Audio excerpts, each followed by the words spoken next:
there for that. Hello, everybody. I'm Annie with The Right Review, and I'm here with Jonathan Haupt. He has done so many things. So I'm gonna go through the litany of things. We're gonna start with Our Prince of Scribes. He's co-editor with Nicole Seitz. Prince of Scribes, writers remember Pat Conroy. This was published back in September of 2019. It's already won 14 awards. I have the list. It's a little long, but it is a little long. It's a little long, but I mean, it's a beautiful list. If there's an award out there, they won it. This book is 67 authors that have all written stories about how Pat Conroy has touched their life. I don't believe this. I'm sorry. And so Jonathan Haupt is the executive director. I'm going to kill my husband. Is the executive director of the nonprofit Conroy Center in Beaufort, South Carolina. He is the director of the University of South Carolina Press. He has created the Story River Fictions imprint with Pat Conroy. He's been named by the Garden and Gun magazine as one of the top 10 things to love about the South. Haupt's books, reviews, and authors' interviews have appeared in the Charleston Post and Courier, Low Country Weekly, Beaufort Lifestyle, Savannah Morning News, Pink Magazine, Southern Review of Books, and Southern Writers Magazine's Sweet Tea blog. And here, now. He is the co-editor of Our Prince of Scribes, which I just said, which has now won 14 awards. He is the host of the Live from the Pat Conroy Center podcast on the Authors on the Air Global Radio Network, and associate producer of the SCE-TV author interview program, By the River. I mean, the list goes on and on of the accomplishments that you have made, Jonathan. It's so hard to envelop everything that you have done. So I'd like to welcome you to The Right Review. Thank you. It's lovely to be here. He's with us from the Pat Conroy Center.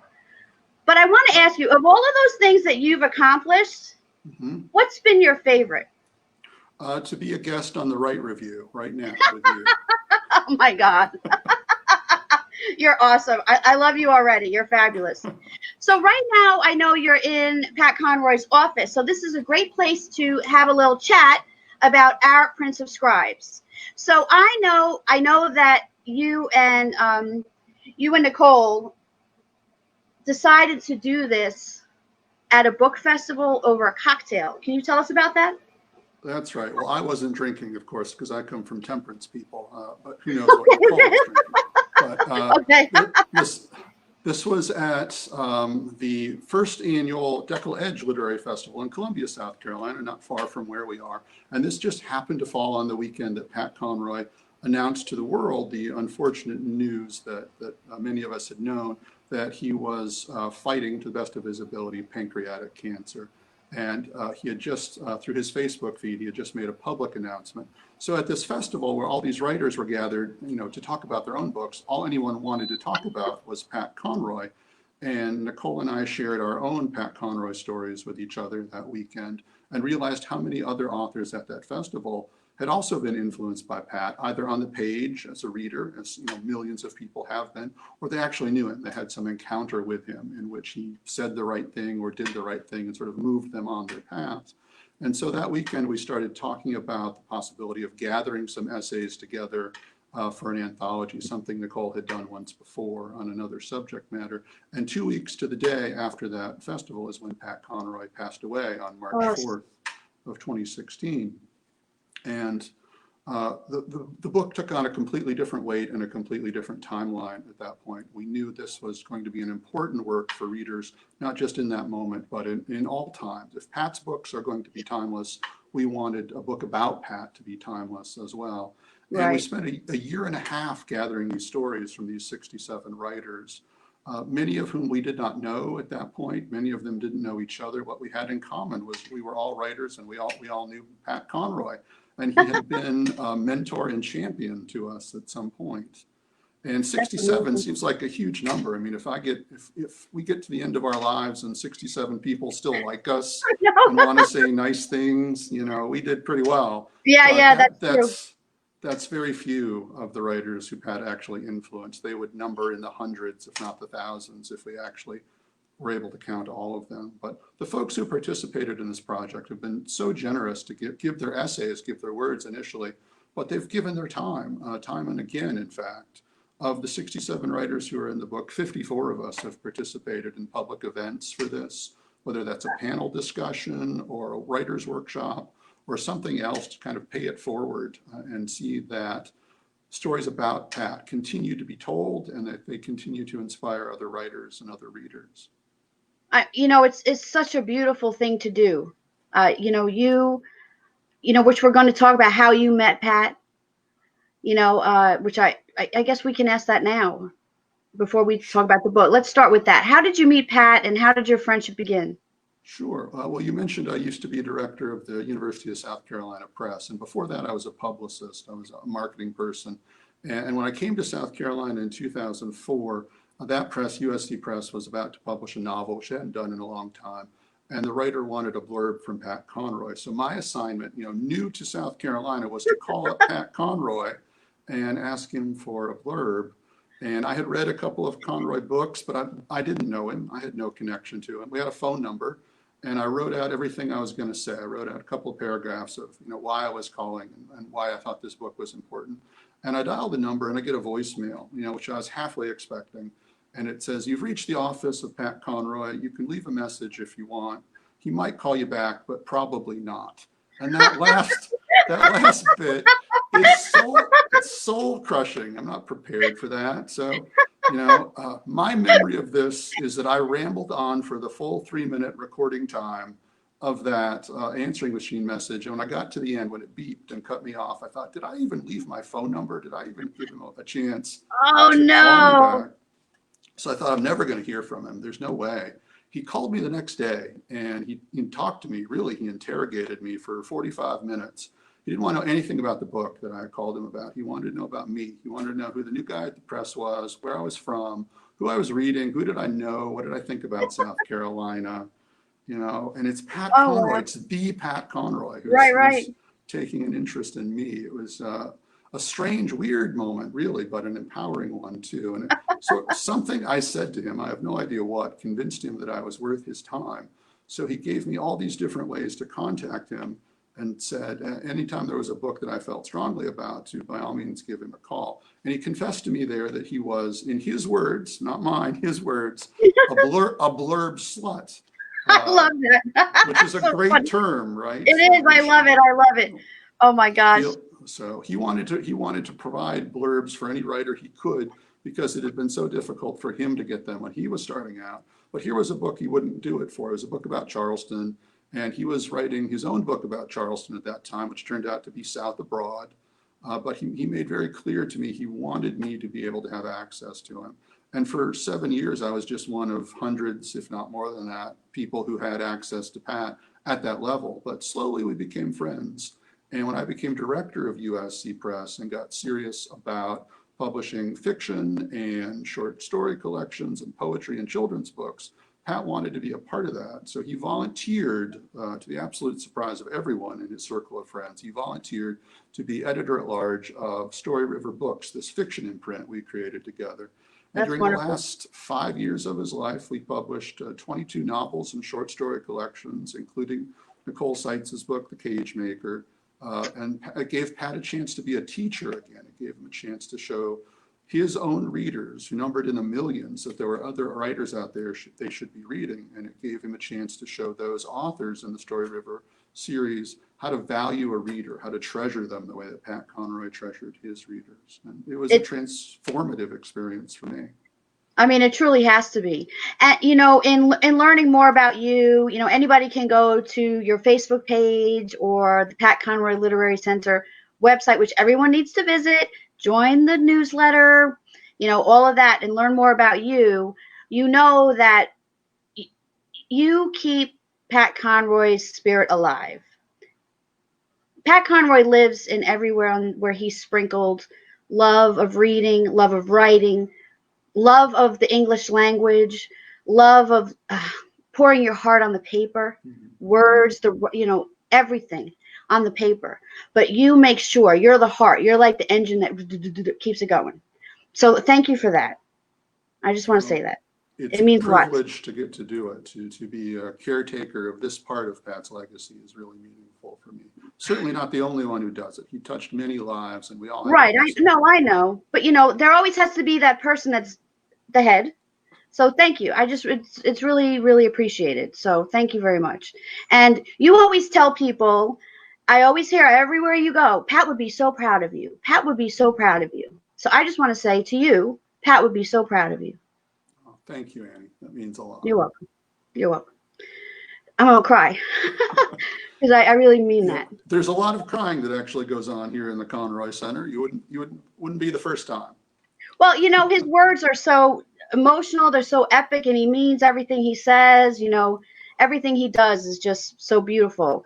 And everything you do is the same. You're very gracious, just like he was. So it's very powerful that, he decided to talk to you. It's very epic to me. So you decide then you're going to edit this book, have 67 authors. So let's talk about the book. Absolutely. So some of the essays sort of presented themselves on their own because we were all writing in a state of mourning, and some writers were being asked to write pieces for publication. For example, one of the pieces in the book is from Rick Bragg, fantastic Southern writer, and his piece originally appeared in his column in Southern Living. There's another Pulitzer Prize winner in the book too, Kathleen Parker, who writes for the Washington Post. And her essay in Our Prince of Scribes originally appeared in the Washington Post. But when I asked Kathleen about her piece, she said, my son wrote a piece too. And I thought, oh, great, let me look at that so I can politely and diplomatically turn down a piece from Kathleen Parker's son. And then I read it, and it was beautiful and extraordinary. And John Connor Cleveland, Kathleen's son, is in the book as well. His first time to be published in any book. First book signing he ever did was with Our Prince of Scribes. He's done a couple of these events with us. We've gotten to know him. He's just a remarkable writer too. And that's one of several pairings of family members in the book too. There are 3 Conroy family members in it. Cassandra King Conroy, Pat's widow, wrote a beautiful afterword, and if you haven't cried by the time you get to the afterword, you will have cried by the time you finish the afterword. Oh, yes. Very it's an powerful emotional book. Yes. Pat's daughter, Melissa, second oldest of the 4 Conroy daughters, is in there, and she's a children's book author and illustrator. I may mention her when we get over that part of our virtual tour as well. And Pat's brother, Tim Conroy, who's the youngest surviving member of the siblings, now a published poet as well, has an essay in there. It's a really remarkable group that is, as we were talking about, before we began, Pat had a way of treating every writer as though they were a fantastic writer because he believed they were, very much like you do on the blog here. So it's a group of famous writers, of names you'll recognize, and some unknown writers that you may not be familiar with, because Pat's circle of friends was really that inclusive. And I've had people read the book and say, I recognized about half the names in the table of contents, and now I want to read the other half. And Correct. Pat Conroy would love that. He would love that so much. That's exactly what happens. You say, oh, okay, you're writing their names down. One was his goddaughter. Yes, Maggie Shine. Mm-hmm. Yeah. Hers, I loved her story. That needs to be like, every friend needs to share that with their friend. It's just such a beautiful story. It is. I love that story. There are writers from here in Beaufort, Maggie and her dad, Bernie Shine, being 2 of them. And there are writers all over the country, to some degree all over the world, because Jonathan Carroll is in the book. He's in Austria, so that, by definition makes it an international book. Yes. And his son Ryder is in it as well. That's another father-son pairing, another family pairing. So it took us about 1.5 years to gather all those. But as they were coming in kind of incrementally, it was Nicole who was really seeing the chronology present itself, the way that these stories could be put together in a running narrative. So the arrangement of it is entirely her doing. It took the mind of a novelist, which I do not have yet. to put that Oh, together, and she did yes, a you do. beautiful job doing that. It's So truly it's breathtaking, the book. I mean, that's why it's won 14 awards. You know, it's so beautiful, and it's just 67 wonderful stories. Kathy Murphy's in there yes, that's right. Kathy from Murphy Pulpwood from Queen. Pulpwood Queens. Yep. Yes, Got an it- artifact I'll show you when we get over there too. That is yeah, here that's because of awesome. Kathy. That's Yes. awesome. Everybody loves her. We love her. The Pulpwood Queens have been so supportive, not just of the book, although certainly of that, but also of the Conroy Center in general. We have a local chapter here in town that meets with us once a month. She's awesome, and of reading, it's just beautiful. It's just beautiful, and like has everybody reading all over the world. Which is just fun. The U.S. I think she's gone international now, but it's just She beautiful. has, yes. Yeah, she's gone international. It's just beautiful. People that inspire people to read like that are just, I bow to them. It's just like so amazing, We all so need people amazing. like that in our lives Yes, to yes. just inspire us. Yes. Oh, Kathy's one of them, certainly. you're definitely one. You're definitely one of them. So, did you have a favorite story besides your own and Nicole? Because you're in there too. Yes, I So did write let's. the introduction to it. Yeah. I wouldn't call it a favorite, but there's one that always makes me cry that I use in virtually every Pat Conroy talk I do when I'm talking about Pat Conroy. And it's the piece by Valerie Sayers, who was Beaufort native, and she was one of Pat Conroy's students when he taught in high school, at Beaufort High School, before he went out to Defusky Island. And if you don't mind, if you'll indulge me, I'll read just the first Oh, paragraph of course, of of course. her essay, and it'll give you a sense of her voice, and a lot tell you quite a bit about Pat Conroy as a teacher too. I want to say just as quick setup that Valerie's father was the civilian psychologist at Parris Island, which is the Marine Corps training depot here in Beaufort, and Pat Conroy was her psychology teacher. So she should have been his toughest critic because her dad Right, did right. for a living the thing that young Pat Conroy was just still learning how to teach. So this is Okay. Valerie describing Pat, 1969 in the classroom. And again, it's just one paragraph from Valerie's essay, Golden. We must have called him Mr. Conroy, but that's hard to imagine. Outside class, if we thought we were cool, we referred to him as Pat. When we gossiped, we called him Pat Conroy, one word on one breath, a movie star's name. When he paced our high school psychology classroom, he was all performer, good looking in a Paul Newman, Cool Hand Luke kind of way, only taller, younger, cooler. He was master of the sudden pause, the beat, the punchline. He told us funny, self-deprecating stories, his fears, his gaffes, and we didn't believe a word. 2 years out of the Citadel, he was only 6 or 7 years older than we were, but he was Robert Kennedy, Wilt Chamberlain, and the Beatles rolled into one. Just sounds like an amazing teacher. Yeah, I mean, you totally learn anything he's wanting to teach you, right? Yes. know?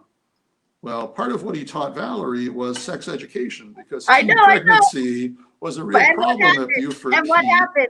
And nobody wanted to tackle it. So he incorporated human sexuality into a psychology classroom, and teen pregnancy rates actually dropped at Beaufort High because once teenagers heard sex described by Pat Conroy, they didn't want anything to do with it. So, Oh my gosh, that's so funny. yes, yes. I love that. But And that's an accolade for him. it Right? is, yes. I mean, that's a bragging point for Mr. Conroy, I think. Yes, But yes, yes. Valerie's essay is set up in 3 sections because she knew him really from a teenager onward. And he was a consistent advocate, champion for her. She's now the author of 6 novels, and she's got a new collection of short stories, her first short story collection just out called Age of Infidelity. And I get to talk to Valerie on my podcast in a couple of months, and she's on our board of directors here at the Conroy Center. So we've gotten to work with her quite a bit. And wow, that's amazing. that essay just speaks from to my heart every 1969. time. Yes. 1969 to now. Yeah, absolutely. And and then somebody that he was in high school with.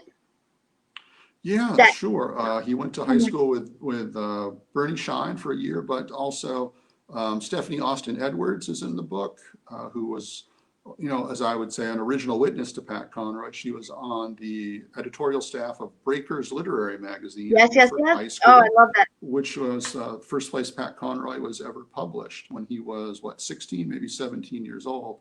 And Stephanie is now a published novelist and a writing teacher and a big part of what we do here at the Conroy Center. She's also participated in a couple of our Prince of Scribes writers conferences too, which is the other thing that's come out of the book.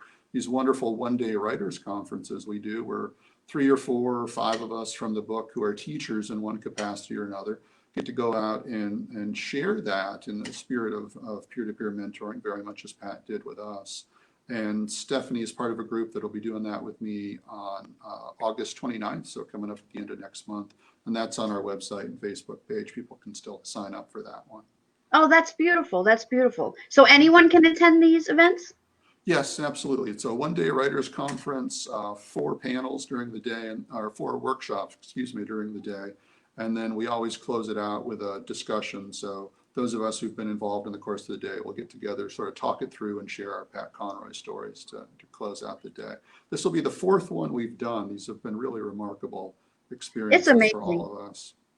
It's almost like, you know, if you're a reader, he makes you feel like you can write. Mm-hmm. As long as you have a journal. Yes. And a yellow pad, which we're going to discuss. Like you can write. You can write. And it's just wonderful, you know, so we're going to, let's learn about the Literary Center, because as we learn about the Literary Center, we'll learn more about the book, learn more about you. And so let's take a tour of does that sound good? It does, absolutely. Okay. So we're going to start out behind me here. As you mentioned, I'm in the boss's office. So this is Pat Conroy's desk behind me, and I'll get up so y'all can see it a little more closely, and I'll move the camera around, and you're going to co-pilot because I can't see what the camera sees. I know, so I'm sorry. Oh no, it's fine. This is going to be fun. So this is the heart of the Conroy Center behind me. We have about 3,000 square feet in here, but this is really the room, the section that people are drawn to. And as we were talking about a little bit earlier, that's sort of you know, the way that people miss Pat Conroy, the way that they miss his presence.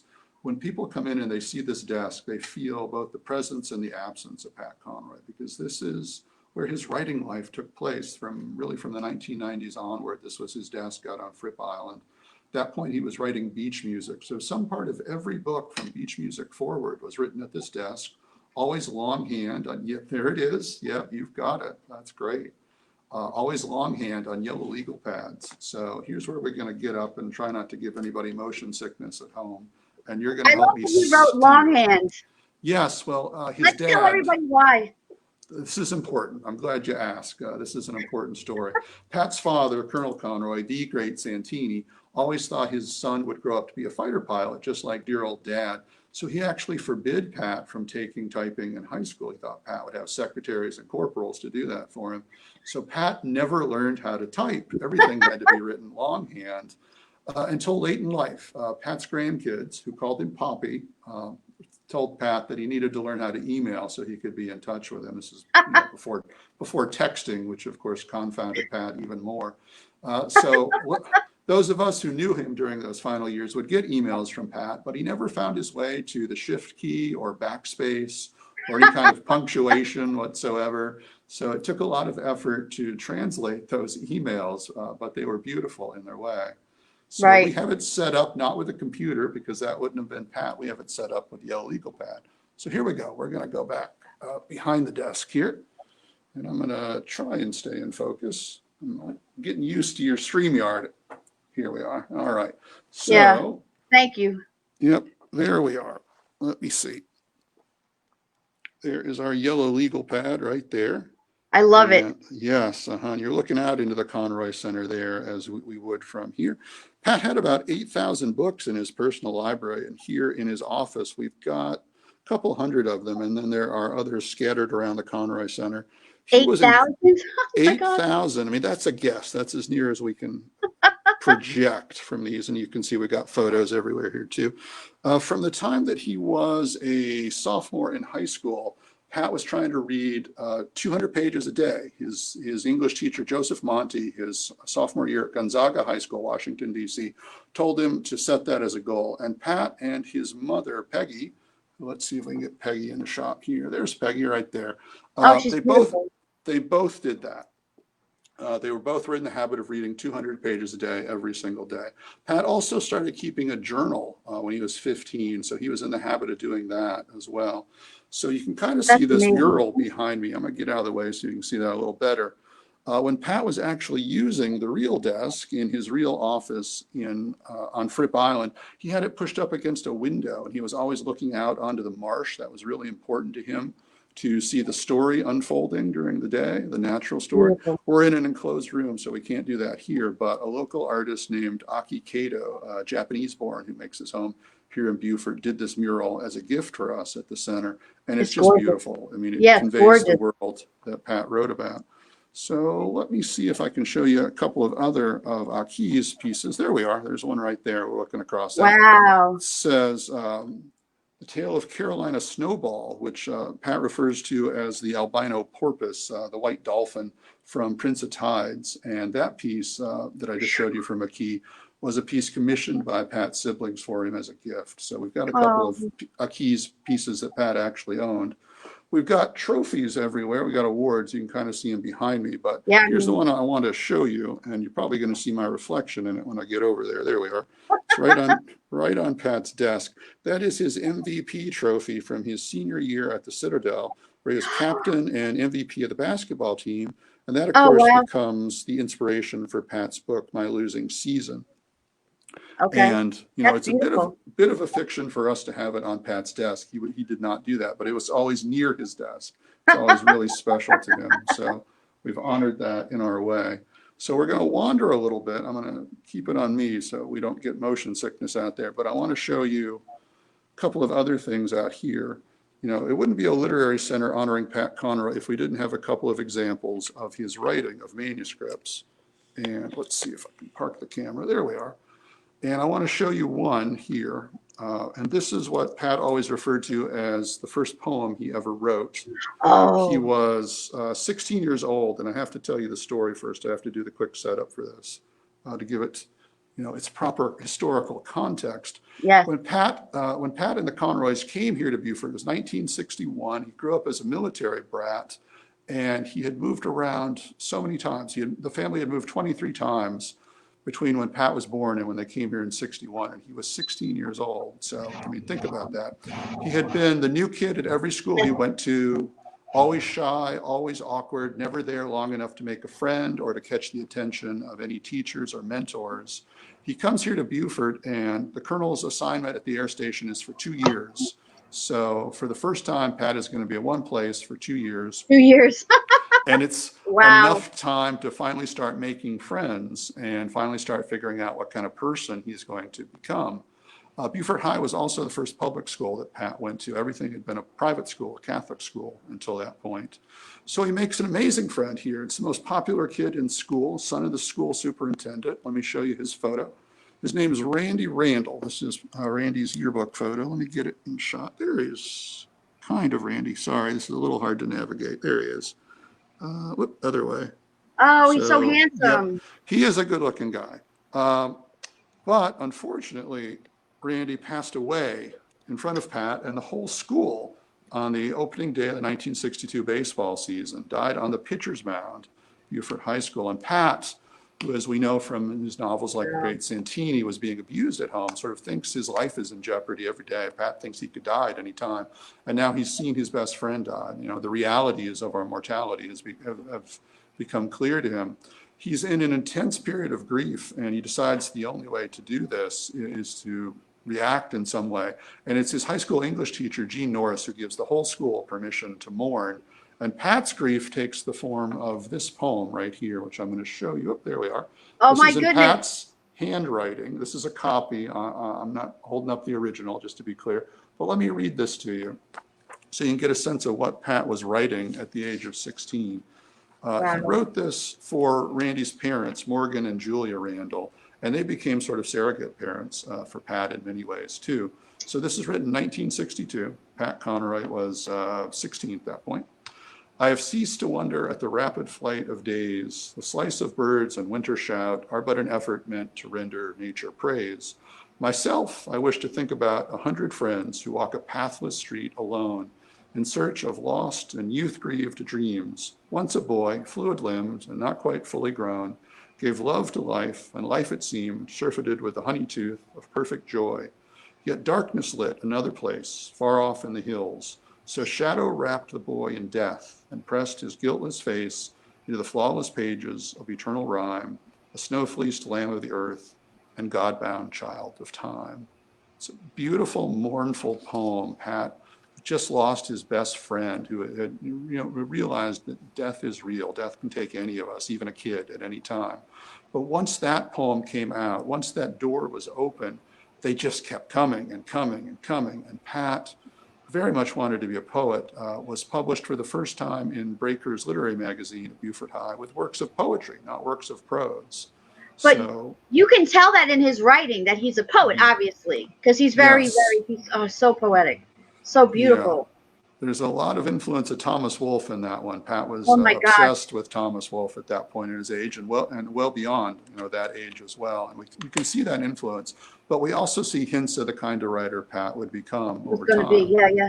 Wow. Well, in the absence of Randy Randall, there's this gap at Beaufort High, and Pat rises to the occasion. He tells the team, we've got to go out and win for Randy. And in many ways, I think Pat started living for Randy. And Pat, by his senior year, is class president, Mr. Congeniality, best all around, captain and MVP of the basketball team. He's everything you can be at Beaufort High, because he's finally opened up to the possibility of being in this safe place with this wonderful group of teachers and wonderful group of friends. One of those teachers was the school principal, Bill Beaufort, who is still around at this day, 93 years old this year, I believe, still actively involved in teaching in his hometown of Newberry, and a great friend to us here at the Conroy Center. Wow. But Pat spent the summer between his junior and senior year working with Bill Beaufort, principal of the high school, and having what Pat described as the best summer of his life. So we wanted to honor that here in our mode of teaching, and every summer we do a Camp Conroy. There it is right there. I love it. So, so this is a lovely program in its third year. Let me bring that camera that way so we can see our mascot, Foggy, down there. I'll get up on the tree. This is the third year we've done the camp, but we had to do it virtually this year, given our situation. But what that did was open up the possibility of attending the camp to kids who were not here in Beaufort. And we actually had kids from 5 states, 3 time zones participating in our virtual camp this year. Over the course of 2 weeks together, they wrote, edited, illustrated, and designed a book together. And this is it. Let's see. Oh, there we are. Stretching Skyward, an anthology of trees. Trees was the metaphor this year about growing up and remembering your connections to where you come from. So this community tree that we're looking at here, I'll just show you a couple of shots of this. You can see some of the kids, some of their artwork here. These pieces were done all over the country and then sent back here to be assembled together, just like the book itself. And that's amazing. Yeah, there's Foggy right there. We love Foggy. That's awesome. Oh, Foggy was a great mascot. That's incredible. Yeah. So that's incredible. And then you publish this. You publish it? Yes, that's right. The books just came in, so they're available for sale here in the Conroy Center. And we'll be doing a couple of recorded virtual readings with the campers, one next month in partnership with the Coastal Discovery Museum. And we'll be sharing those online, so you can actually hear the kids reading their own work, see some of the artwork they produced too. Yeah. That's so beautiful. Oh my God, that's so beautiful. You know that some of these children are going to become writers when they grow up. Like you're again, inspirations still. It's just beautiful. It's such a pleasure, such an honor to be a part of this part of their writing lives. But I think somewhere down the line, a few years from now, 10, 20, whatever it is, we're going to open up a novel by some newly published writer, and there in the acknowledgement space, it's going to say, thank you to Camp Conroy for getting me started. And, shout out to Foggy. And nobody's going to know who that is, but we'll know. I think it's wonderful. So wonderful. Let me show you something else while we're right here too, and then we'll get over to our Kathy Murphy section, which I know a lot of people are tuning in to see because they know what I'm going to show over there. But I mentioned that Pat didn't learn to type, so everything was handwritten, and I actually want to show you what that looks like, because here at the center we have a facsimile of the handwritten opening pages to The Prince of Tides, Pat's best known book. And this is probably not a first draft, almost certainly not a first draft. But what amazes me as an editor, former publisher, is when you see these pages, nothing's crossed out, nothing's written in the margin. It's completely clean because he learned how to internalize all of that. So here they are. Let me get the camera where we can see that. There we are. Oh my goodness. Yeah, He just wrote. He did. He just wrote. Wow. He was thinking of every conceivable version of the sentence. Oh, we got to go that way. Sorry. Before he wrote it. Yes. So it was the best version that he had in mind when the ink hit the page. And that's literally like loose leaf paper. It is. Yes. And everything. That's incredible. Mm-hmm. Yeah. Can you read us the first line for people who haven't read it yet? Sure. Yeah. Yeah. So it's my wound is geography. It's also my anchorage, my port of call, which Pat at different times said it was the best sentence he ever wrote. And then he would occasionally say he stole it off a greeting card because that was Conroy's sense of humor. He would say, incidentally, he would say those exact two same things about I Wear the Ring, which is the opening line from Lords of Discipline as well. Yes. Mm-hmm. Well, I hope we have time to tell that story. Yes. Because that's a great story to close with. Mm-hmm. And it's, oh my God, it's just such a wonderful, wonderful story. Yes. I bet we will get to that. I'm actually not far from the section that relates to that. So hopefully we'll do that. So, I often get asked, what's your favorite part of the exhibit? And, I don't have a favorite part, but there's certainly, the strangest part of the exhibit we're in front of right now, which may be my de facto favorite. Because, if you go to the William Faulkner Museum or if you go to the Margaret Mitchell House, I guarantee you're not going to see an equivalent to this. We have Pat Conroy's pants in a display case, as naturally you would. As naturally you would. as you would. And we have Kathy Murphy and the Pulpwood Queens to thank for this, because Pat had been invited to go to Jefferson, Texas, to go to the Pulpwood Queens annual girlfriend weekend for years and years, and thought, I'm not going to do that. Why would I do that? And then he went. Then he was convinced that this is something he really absolutely had to see. He was a great fan of Kathy's and wanted to be supportive. And he went in 2011 with his daughter, Melissa, who I mentioned earlier, who's the children's book author and artist. And she had a book out called Poppy's Pants. Let me see if I can get that on camera for you. Oops, I'm always going to go the wrong way. There we are. I'm sorry, that doesn't switch. Oh, that's all right. Poppy's Pants is a great story, you guys. It is, yes. Very funny, very beautifully written book. And Melissa designed the Poppy dolls. Let me see if I can open this up. Oh, there's Poppy dolls. Yes, there we go. Yes. Oh my goodness. So there we go. There's Poppy right there, who of course is based on Oh my gosh, so cute. So Melissa and Pat go to Girlfriends Weekend in Jefferson, Texas, and they get there and find out that there is an auction for Dolly Parton's Imagination Library. Really wonderful nonprofit charity. I mean, wonderful thing to support. But they brought nothing to give to the auction. So Pat decided, in honor of daughter Melissa's book, Poppy's Pants, that he would donate a pair of his pants, which he signed. Did not clean, did not wash, I will note. Stain is still on them, just to sort of prove they're authentic. And those sold at the fundraising auction for $1,000 to a writer named M.L. Malcolm, who turned around and gave them as a gift to Kathy. Kathy had them put in this shadow box, which she told me cost her $800. So now $1,800 have been spent collectively on Pat Conroy's pants. And Kathy displayed these in her home in Jefferson, outside of Jefferson, until they came here last year, 2019. Kathy and her best friend, Tawana Anderson Neal, also Pulpwood Queen member, also a big part of the Pulpwood Queens, came here on a sort of literary pilgrimage to donate them to the Conroy Center, where they remain on display. And Tawana passed away after that trip. So that, may she rest in peace. Added sentimental value to the whole thing. It's just a remarkably generous thing that they've done and continue to do, because the Pulpwood Queens still have that annual fundraiser, but now it's for us. Now it's for the Conroy Center. And it allows us to offer many of our programs entirely for free, including our own sort of equivalent to Girlfriends Week and our Low Country Book Club convention, which comes up in a couple of months and will be online. Everybody will be able to attend this year. Oh, okay. I mean, that's just so wonderful what they do. And I can just see it, like Thelma and Louise driving cross country with Pat Conroy's pants. You know, that's awesome. What It's a a genius idea, though. You know, what a with they lovely were thing there to for do. Poppy's pants, and that's Yes. amazing. Yeah, It's, when you were like, Annie, we can talk about you know, his pants. I was like, his what? You know, I was like, I did not know where we were going with this. yes. That's great. That's a great story. You know, That's it's not the amazing. only article of clothing we have here in the Conroy Center either. I mean, you could almost put together a full outfit of Conroy clothing on Really? display. Yeah, Oh I'm my not going to goodness. go over there because it never shows up good on camera, but we have Okay. the great Santini's flight jacket. Don Conroy's actual Vietnam era flight jacket is here in the center Oh, too, which appears, of course, that's a great story. on the cover of The Great Santini, the novel, and also on the cover of The Death of Santini. I'm going to get over here with the boss behind me. There he is. Yeah, so He's we so have that handsome. jacket too. He's a good-looking guy. You all look so good together. You know, I think he looks a little better than I do right now. But we have the flight jacket on the opposite end of the Conroy Center. I'm facing it. Y'all can't see it, of course.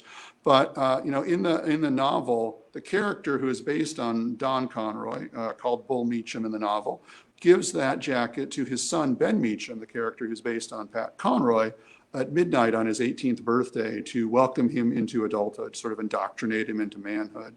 And Pat made that story up for the book because his editor told him, you got to do something to make this guy seem nice. So that never actually happened in Pat's life.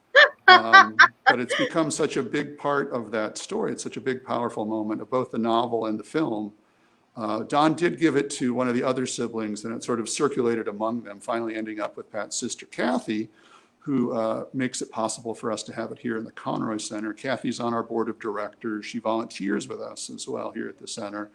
She'll be here tomorrow leading tours in person, in fact. So it's really wonderful to see the ways that the Conroy family has been so supportive and so enthusiastic about all of this, making it all possible. It's amazing. It's truly beautiful. But, you know, he was such a force that, you know, you have to keep his memory alive. You just have to, you know, in this way. This is look how nice that picture is. Claire Fullerton, are you there? Can you take a photo? Yes. Screenshot that, Claire. Send that. Screenshot that, Claire. I know she's watching. But yeah, and let me give a shout out. I know Claire Fullerton's there, author of Little T.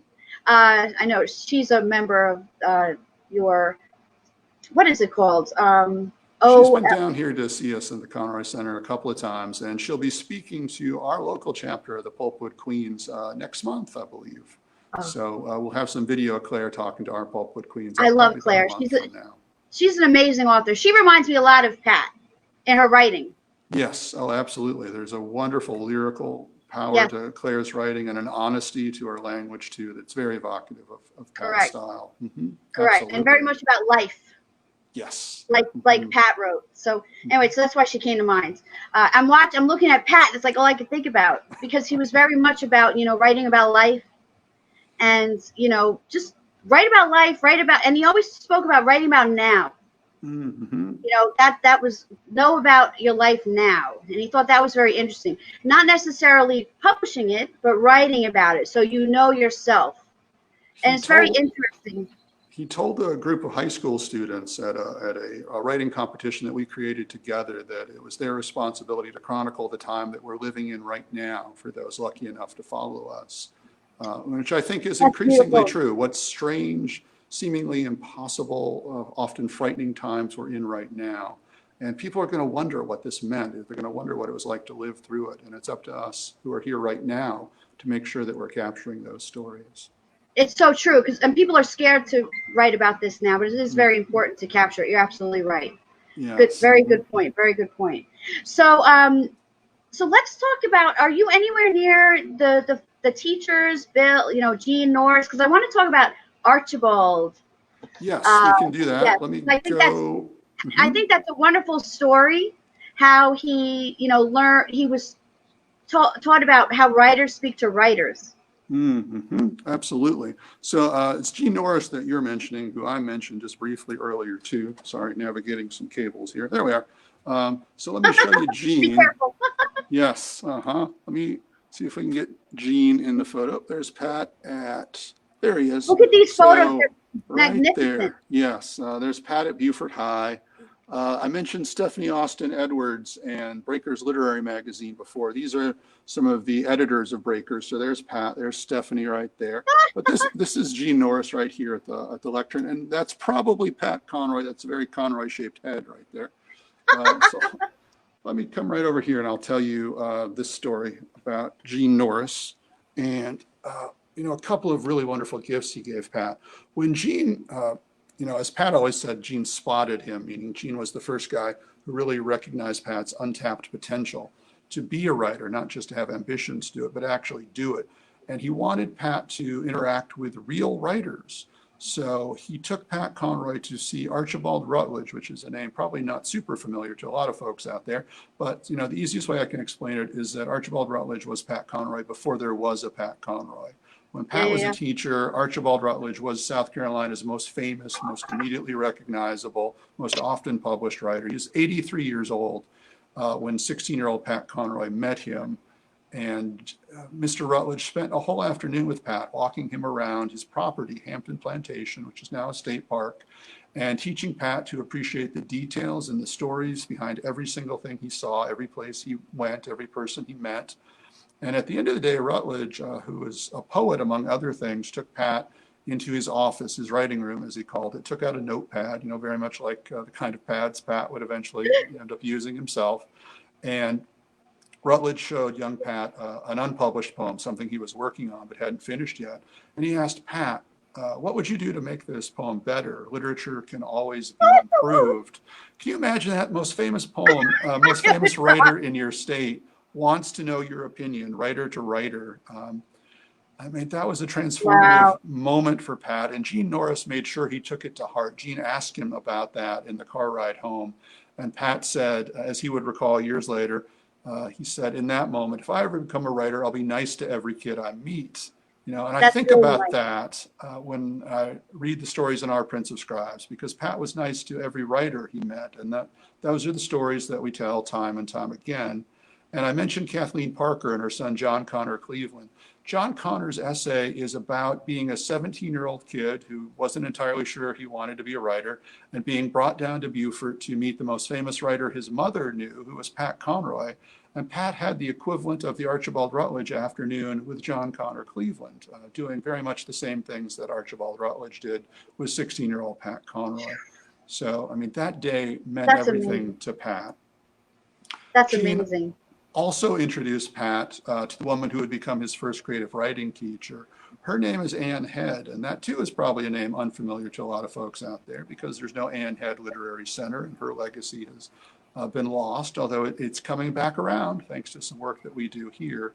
She was being published in all the major women's magazines of the day, Doubleday, Cosmopolitan, Ladies' Home Journal, and her novels that were being serialized were eventually published by Doubleday. That's where I was going. Same publisher that will eventually publish Pat Conroy.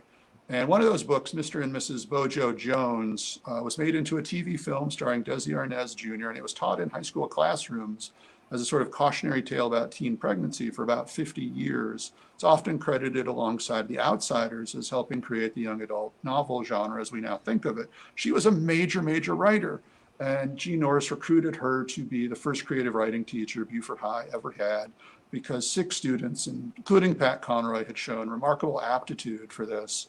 And Jean taught literature and not creative writing, and he wanted a real writer to do that for them. That's amazing. Pat came under the mentorship of Ann Head at just the right time. And she continued to be his pen pal and his mentor while he was in college at the Citadel. And for a little while, and unfortunately she passed away very young. She died while Pat was teaching at Beaufort High. But she was another transformative figure in his life. So, meeting Archibald Rutledge for that afternoon and getting to spend years learning from Ann Head were remarkable moments in young Pat Conroy's life. They're things we try to honor here at the Conroy Center. But it was Jean Norris, it was Pat's English teacher, who introduced him to both of those writers and put him on the path. Can you imagine somebody saying, when you look at a flower, it's not just pink. It's, it's an ocean of this, and, that's how you describe it. It's just very, it's very informative. of how the writer he becomes. Yeah, It's so Rutledge interesting. told Pat that a Cherokee rose has that name for a reason, and if you're going to write about a Cherokee rose, then don't call it a rose, and be sure you honor that name and the history behind it. And the same with places; they all have histories. Rutledge told Pat that we are guests in every house we visit, which is a really wonderful sentiment too. You know, other people were here before us, other people will be here after us, and they have stories as well. And obviously, Pat took all of that to heart because you see all of it reflected in his writing. Yeah, he's truly a wonderful man. He had a huge belief in you critique books, you don't criticize, and that's something everybody knows. I hugely believe in this, Mm-hmm. and I thought that was wonderful. So he went across the board with this for a lot of people, and it's just wonderful how he did this for so many people, even if he was just meeting somebody at a book signing. He might not have read their book yet, but he would say, "Tell me about your book. Send it to me. I'll read it." Like, he gave everybody a chance. He just believed in everybody, inspired everybody. So I know that there's an author who wrote a book about a cow There is, that he met yes. simply Mm-hmm. because she was at a book signing and she said, "I wrote a book too."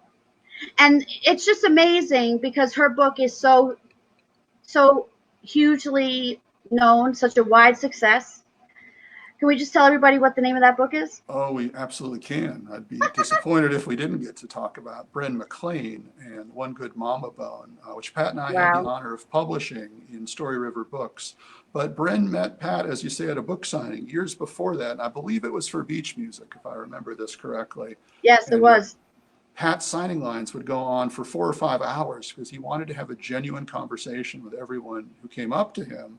And Bryn had one of those moments. You know, she wasn't quite ready to tell famous writers that she too had ambitions for being a writer. Maybe she wasn't ready to tell anyone. But there was Pat Conroy, and she, in those 5 minutes of conversation or whatever it was, she sort of sheepishly admitted that she was working on a book too. And Pat signed Bryn's copy of Beach Music. "I hope to read your novel one day." It's amazing. And years later, we published Bren's novel. It probably, as I remember, it wasn't the novel that she was writing at that time she was at the signing, but it became the novel that she was meant to write. Right. And Pat and I had the great honor of publishing that book. So she came here, Bren came here to Beaufort for our Pat Conroy at 70 festival, Pat's 70th birthday party, and got up in that signing line again with another book and, told Pat that it's a real honor to be published in Story River. And he didn't recognize her name. Pat was being overwhelmed by so many people that he didn't immediately know who she was based on her name. He said, "What's the title of your book?" And she said, "One Good Mama Bone." And Pat stood up at that signing table, threw his arms in the air and shouted, "The cow!" Because that's what he remembered. He loved it. Here's this novel, this beautiful novel about motherhood, but it's told through the story of multiple mothers, one of whom, Mama Red, is a cow. The real Mama Red, the inspiration for that character, passed away just a couple of days ago. No. And all of us who sorry. know and love Bren are mourning right alongside her, are Oh, holding her in our heart from afar. But that cow and that story are going to live on forever because Bren wrote the story that she was meant to write. That book won the Willie Morris Award for Southern Fiction, which is a $10,000 prize. It's one of 2 Story River books that Pat and I published that won that award. The other is by Catherine Clark, called The Headmaster's Darlings. So this year I am on the panel of judges for the Willie Morris Award, a wonderful gift from Pat Conroy from Beyond the Grave for that remarkable thing he did for both of those writers, both Catherine and Bren. And they're both in Our Prince of Scribes. They both tell those stories in their essays in Our Prince of Scribes. Well, I mean, it's just amazing. Now you get to inspire the writers. Like, it's your job. It's just wonderful. And, pass it on for other people to now think we're also supposed to inspire one another. And I think that that's very important in this whole book community. I think it's just beautiful. So much of publishing is about saying no. That's what I liked least about being in publishing, was always saying no. Here at the Conroy Center, we try and say yes to everything that we can. We try to help every writer we can in whatever way that we can, even folks who don't yet know that they are writers, because there are a lot of those out there too. That that's why we're doing the interview. You said yes. No, I'm just kidding. So You I could keep you talking forever. So you asked about I Wear the Ring, and I assume you're yes, talking about the Citadel class of 2001 when Pat went back and gave the commencement address. So let me walk over there. I'll tell you that story real quickly, and then okay. if we've got anybody out there with a question or more questions from you, I'm very happy to answer Yes, those. let us But know if there's any questions, everybody. So this when he was at the Citadel, he has some books from the time there. Yes. So three of them altogether. Pat used to joke yes. that he wrote more about his college experience than any writer in American history. That's probably not true, but he wrote quite a bit, of course. Well, the Citadel was quite the experience. It was for Pat. Yeah, he graduated class of 67. So this is during the Vietnam War era when the president of the Citadel was trying to prepare the cadets, in his mind, to survive a prisoner of war experience in Vietnam. Which many of them went to Vietnam. Some didn't come back, some did, and some who survived their prisoner of war experience, including one of Pat's classmates, credited their Citadel experience for sort of helping them through that. So, I think we can say that's probably not the best approach to how to treat cadets at a college. No, but, no. There were some success stories of a sort that came out of that. But Pat, because of his critical approaches to describing the Citadel in the Boo and to a much larger extent in Lords of Discipline, was really persona non grata on the Citadel campus for a long time. The books were banned. It became the most frequently confiscated item on campus. Everybody wanted to read the banned book about the Citadel. I can imagine. Yes. But by 2000, Pat had outlived a lot of his enemies. And he was invited back to the Citadel to be given an honorary doctorate, something he only agreed to do if his mentor, the Boo, Colonel Corvasi, was given one as well. So they did that together in 2000. And I believe it was there that the same weekend that Pat was invited to come back the following year, 2001, and deliver the commencement address. So, now he's gone from being banned on campus to being the most famous revered. Right? Yes. Oh my gosh. So in 2001, he gave a beautiful commencement address. And if you've never seen it, if you've never heard it, you can go to YouTube and enter Pat Conroy 2001 commencement address, and you can watch it on YouTube. But at the end of that commencement address, he told the class of 2001 that he was inviting them to his funeral, which he hoped would be a long, long time from then. Wasn't that long, unfortunately, 15 years. But he wanted to do it as a teacher. This was an act of teaching for Pat. He wanted to show them about the passage of time. And he told them that they could come to his funeral and they would be admitted, and all they had to do was say, "I wear the ring," which is the opening line from Lords of Discipline. Well, when Pat died in 2016, they came. They were the honor guard at Pat's funeral. They came in huge numbers. And I've talked to many members of the class of 2001 at virtual events, in person here at the Conroy Center. And, they talk about how moving that commencement speech was, and that they decided that day, in 2001, they were going to go to Pat's funeral whenever it was. So when it came around, it was an easy decision to make because they knew that was absolutely where they needed to be. Right. It's words, power of words. Yes. And you don't forget them. It was a promise. It was a promise that they made to each other that day. On a parade ground at the Citadel. So behind me is our wall of Citadel, and a lot of these pieces, not everything in the frame right now, but a lot of them were given to the Conroy Center by Mike DeVito, who was Pat's actual roommate at the Citadel, to whom the Lords of Discipline is dedicated. Mike just showed up one day completely unannounced with all this stuff in his trunk and donated it to us. And he's come back and done it a second time. So, I'm always happy when I see him come through the door, because that means we're about to get a bunch of treasures. But that is another remarkable thing about having a Conroy Center, about having a physical place that people can visit. Pat gave so much to so many in terms of his words and his emotional support and being their champion, but he also gave tangible things, physical stuff to people. And now they have a place to bring it where it can be preserved and shared and incorporated into the stories that we tell here at the Conroy Center. And live on. Absolutely. That's beautiful. Now, so there was a 4-line poem. I have to let everybody hear that poem. Yes. Oh, that's a nice one to end on. Let me go back to the case where that is. Don't worry about it. No, that's all right. I'll post it later. Yep. I'm sorry. I thought it was going to be right there.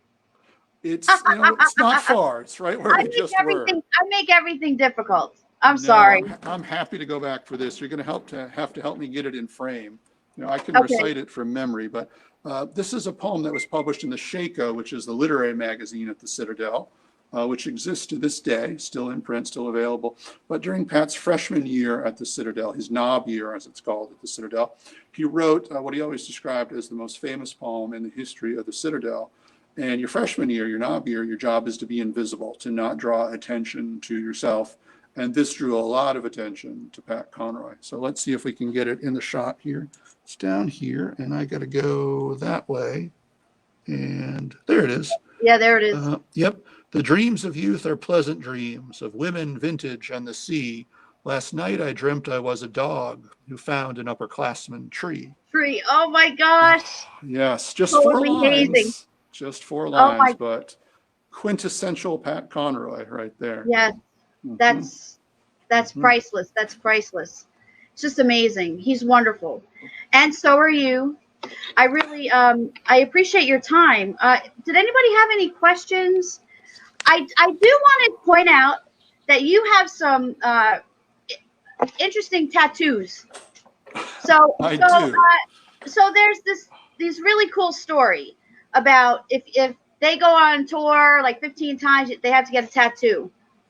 Yeah, I have an Our Prince of Scribes, a Scribes tattoo, which I can't show you because I'm wearing multiple layers now. But it says, it does say Scribes, and it's got a book that kind of looks like Batman in a way. I mean, it's like if you would go into a tattoo artist and say, do you have a book, but make it look like Batman? I've got a guy for that. I've got a guy who knows how to do that.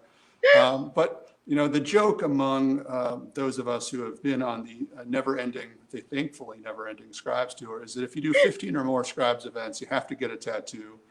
So I'm the only one who has one so far, although there are a couple of other folks who are approaching number 15, and we'll see what happens when they cross the threshold. I love it. It's like y'all are fraternity.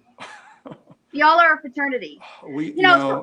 The word that Pat would have used is tribe. He loved that word. Tribe, that's right. Kathy Murphy uses it to describe the Pulpwood Queens.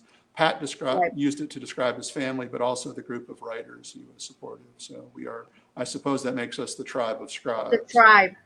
I like that. I like that very much. So, all right. Everybody has to go to the Pat Conroy Literary Center website so you can follow everything that Jonathan and everyone there has going on, because it's absolutely fabulous. There's more things to learn, so much more to learn than you've seen here. Things like sketches that are just amazing that Nicole's made, yes. that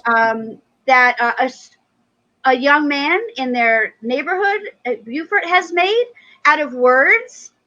It's like a literal drawing of Pat Conroy. There's just really cool things that you need to just come back and take a look at. Just look on YouTube. You'll find things. It's very, very fun. So much more to learn. But, we could spend forever here. So, Jonathan, I really appreciate you visiting the Write Review. What you're doing is fantastic. I think everybody needs to go to all of your writers' conferences. I hear you have one coming up in August. Is this correct? That's right. It's the, hey, Johnny Bernard. Yes, Johnny was just here, actually. Yeah, Johnny was. Hi. She's wrote another. She was here in May to do a public talk for us right out front on our plaza behind Mr. Conroy's portrait over there. But she also taught a writer's workshop while she was here. And she's going to do that again at a virtual one for us online coming up in just a couple of weeks, right, Johnny? So that's on our Facebook page and on our Eventbrite page and on our website. But as I mentioned earlier, we've got this Our Prince of Scribes Writers Conference coming up at the end of August too, and that people can still sign up for. There's registration for it on all those same places, on Facebook, and Eventbrite, our website. And that's one that anyone can go to. Yes, you can join from anywhere. Nope, you don't. Anywhere. There's no membership needed. You can sign up. It's 4 workshops and a panel discussion, but if people need to pop in and out through the day, they can certainly do that. And do you have to be an author? You don't, no. Very often people come to our workshops and say this is the first workshop they've ever taken.